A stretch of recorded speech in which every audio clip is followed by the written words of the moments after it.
Okay, so we just learn how we can redirect using responses. Okay, you can also use JSON formatting. For example, you're creating an API for mobile, and for working with API, you can just response back.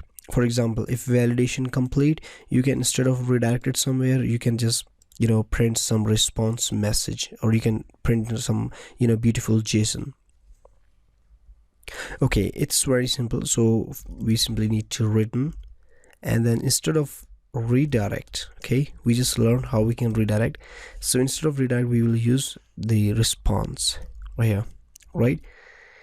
And if we just add this, and then let me just, there it is, object of class. Basically, we need to tell what response do you need. Okay, basically I need a JSON response, and then I'll pass an array, right?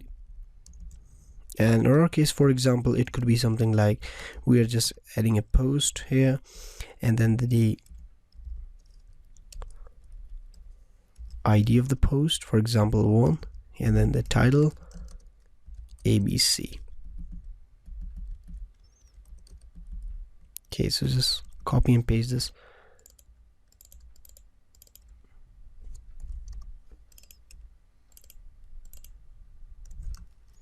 That blah blah blah, any title. Basically, we just created a JSON and then array of JSON. For example, these are JSON posts, and now when we just finish, or when we click on submit button, it will just written the response in JSON format. Now let's just click on submit button. There it is, right? Post, and then beautiful JSON formatting. We're just getting the data in JSON format. This is basically you can see the formatting. I'm just using a JSON formatter plugin, a Google Chrome extension. You can just download and work with it.